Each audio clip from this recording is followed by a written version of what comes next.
And welcome back to Israel Mobile Summit. For our next topic, well, uh, how to turn from game development into building the brand. I can bet my dinner, actually I can raise the stakes and bet my whole vacation that all of you, or most part of you, at some point had cut the rope on their phones and played the game. I don't know if you do, but I do remember the times that it was just launched and went great, insanely great through whole of the world. Like every person had this game on the phone because it was not just the game by the time, but it was already a complete brand. So I guess you would like to know how to do so, how to turn your game into a brand. We have the perfect person to tell us all about it. So please meet Kristina Truvaleva, Director of Business Development in Zeptolab, the creators of Cut the Rope. Hello, Kristina. Hi, thank you very much for the introduction. Yes, my name is Kristina. I'm head of business development and publishing at Zeptolab. I've been with the company for 7 years now, and my areas of expertise are in game distribution, IP licensing, and cooperation with development studios. During today's talk, I'm going to tell you the origin story of Zeptolab and Kadyrov, its cute little experimental puzzle, which grew into an evergreen mobile title and actually became a cross-media global brand over the years. So how it all started. 2010, two brothers created Cut the Rope, which has instantly become a hit in the App Store and got over 40 million installs for its first year.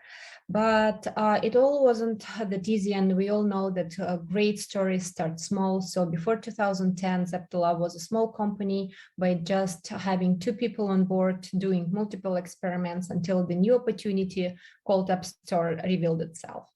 And the decision has been made to build a product and test out the potential and capabilities of the platform. But surprisingly, Kadyrov was not the first title which brought the fame and success to the company. It was the title called Parachute Ninja. And it had it all, actually. Physics, ropes, but it was not the tremendous success, and it was not, it was just a warm out before the main game came into the play. The interesting fact about the game was actually its engine. So in order to build this product, the guys developed the physics-based engine from the very scratch. They dedicated lots of time and efforts, but at the end they were needed to replace the rope with the parachute because at some point the controls of the game became too complicated for back then devices. So they launched the game very different from its original plans, but they couldn't just throw away the engine. And what they decided is actually to update it and use it for another game. So that's how the origin Kadyrov story began. So the overall concepting took about 2 months. 3 people, 2 months. And initially, the team settled upon the idea of using ropes, of drawing ropes in order to solve different puzzles in the game. But after doing and conducting multiple tests, they realized that even this mechanic was complicated, and they decided to simplify it and just leave it to basic cutting the rope. They made a couple of tests with the non-gaming audience, and they realized that actually it was not the visual or playing with the rope that make the experience very excited. It was the gameplay itself. It was a arcade-like experience that was simple enough to learn, but players needed to play and think and act very, very fast. That was a very engaging mechanic, but another step developers decided to do is actually to represent the character in the game. So we all know that casual gamers enjoy a lot interacting with animated characters rather than blocks or some geometric shapes.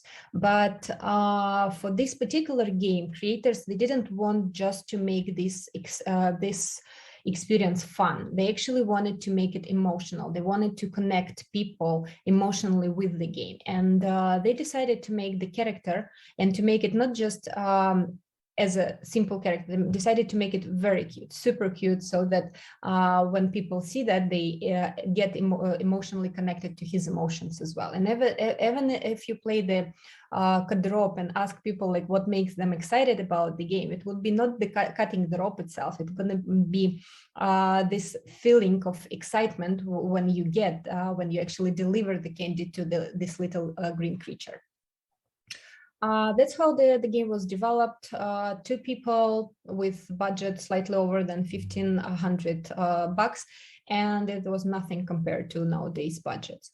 But there were some really significant takeaways for the company done back then. And well, now I'm not going to open the world to you, but this is something we still follow in the company and still think that it's important.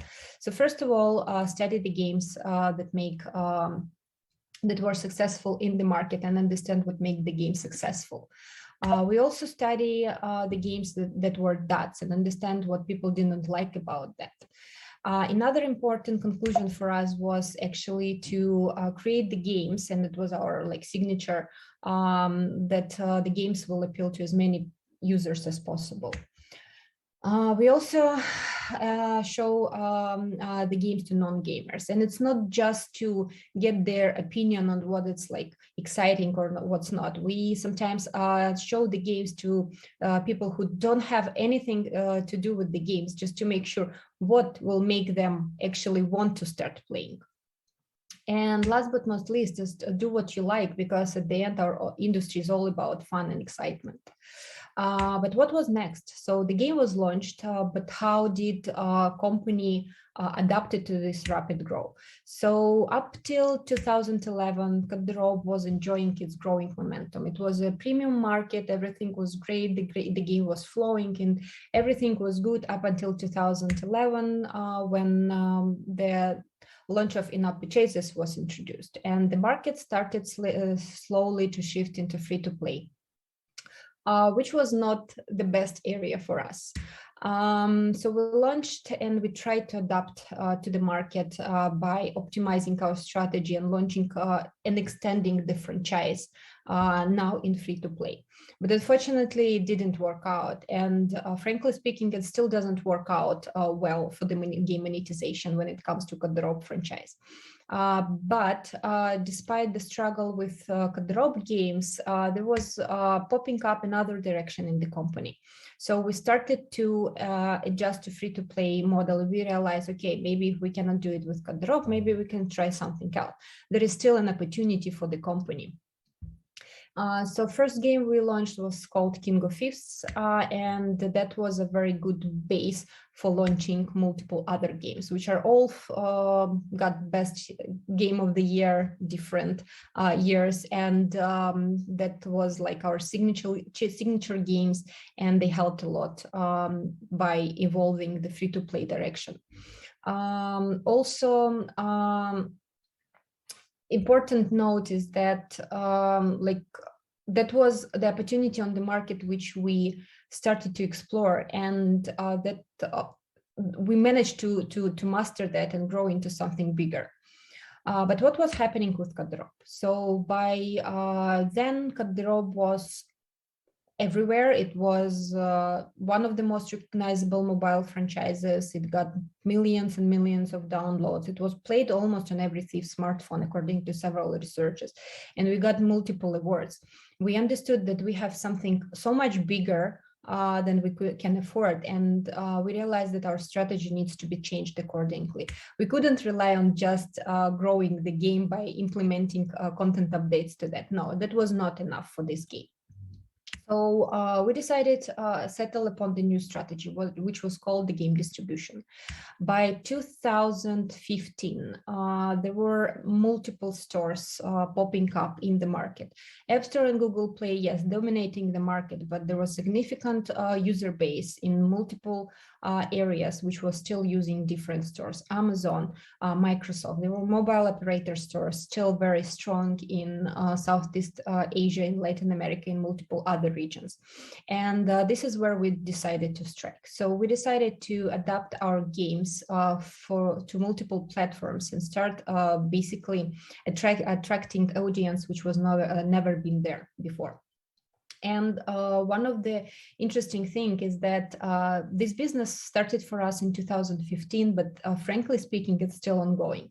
Yes, we covered more than 90% of the market, of the alternative distribution market, but this business is still solid and it represents quite a significant revenue part for the company till nowadays. We also started to pay attention to social media. We started to set up our accounts so we can communicate with the audience and with the fans. And we also paid our attention to the new platforms which were there in the market, like web and HTML5, which by then also presented quite significant amount of users.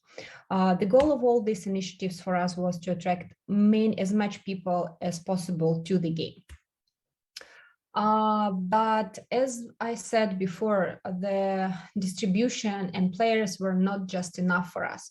We wanted to have this emotional connection between users and the character and the game. So we wanted them to have certain associations and to have this deep connection when it comes to to our content. So in 2012, we opened up a couple of episodes which were initially available only in the game itself. There was a separate mode. The animation was called Omnom Stories.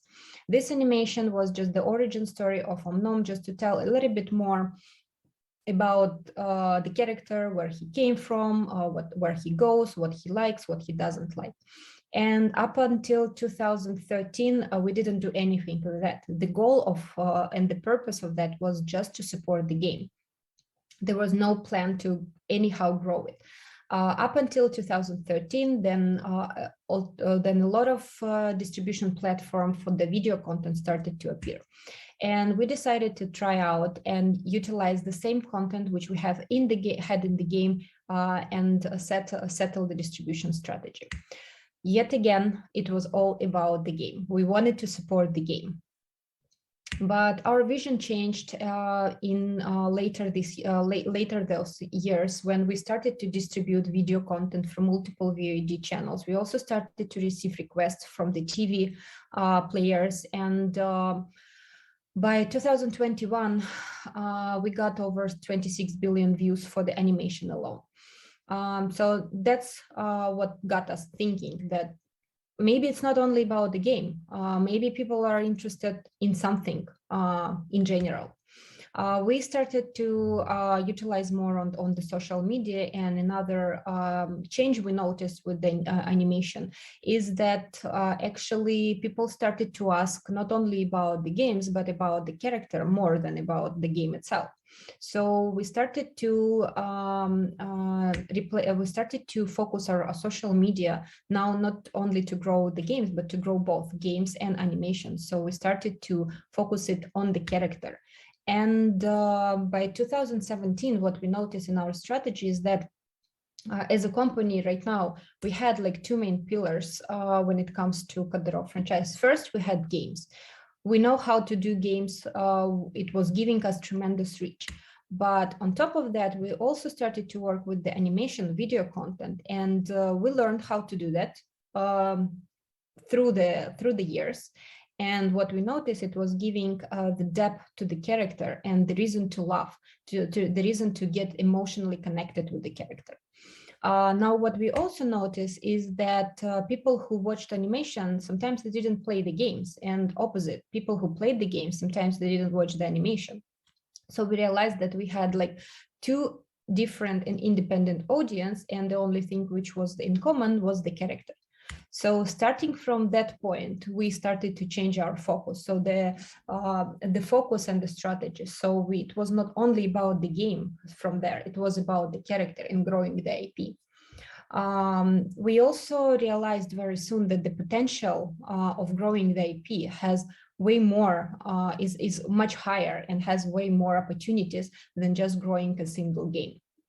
But what we also realize is that in order to grow the brand, we need to go to multiple directions where people can interact with the brand. Games, social media, animation, publishing, offline entertainment, consumer product, and many, many others. By being just 120 people in the company, it was impossible to do. And we all know in order to grow, you need to scale. So we quickly realized, so the only way to scale and grow the brand was shifting the strategy from building everything in-house to actually going and working with the partners. So in 2018, all that, well, 8 years of experience with the games and animation led us to the point where the company was split into two equally important directions. So one direction of the company called Zeptolab, which was focusing and actually evolving the free-to-play model, which we experienced in 2011. We launched multiple games. That's a strategically important direction, and we'll keep launching new games every year. But another part of the company shaped into Zeptolab Green, which was solely and fully dedicated to growing Omnom brand through two main things we have at the moment: games and animation. Now, growing Omnom games was not something easy, and we also realized that we developed games internally. By far, they were mostly cut-drop franchise. And if we're talking about growing the brand, we need to speak about different mechanics. We need to speak about different experiences with the character. Again, being 120 people, impossible to be experts in everything. So we shift the strategy yet again to working with external partners on co-development and licensing, with the goal, again, scale and optimize launch roadmap for Zeptolab Green. And the first experience which we made was actually the game called Omnom Run. We developed it in cooperation with Kukoi, a Finnish studio, and actually it was quite a tremendous results as well. And it was not tremendous results because game got like millions of installs. No, because it was the first case when we actually started to experience user acquisition for the IP. Before that, all 1.6 billion installs, that was all organic. Yes, we were like newborns to the market, that helped a lot, but we also quickly realized that we need to adjust to the market.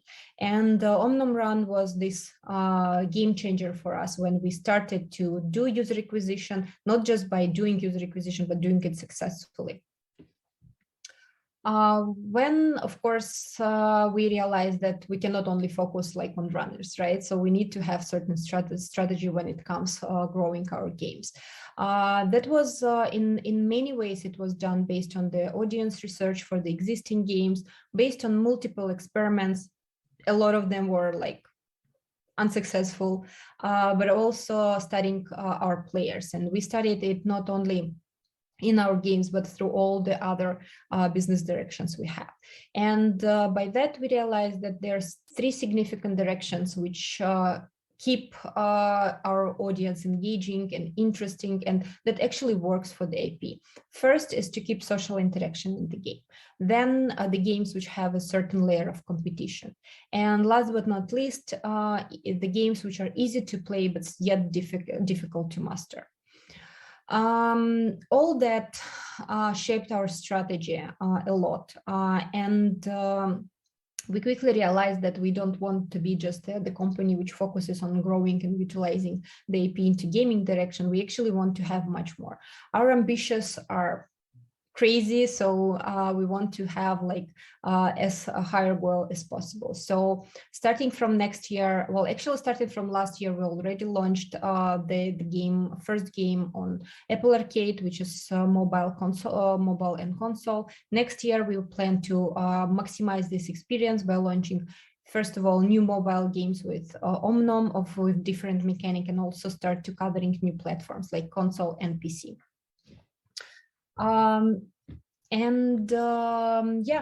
So since we only have 20 minutes for the talk, there are a few tips and takeaways which I wanted to share, which are very important for the company. And well, based from our own experience, our strategy was settled upon choosing one or two areas where we can grow, right? For us, it was games and animation, and it took quite a while, quite a few years to master that.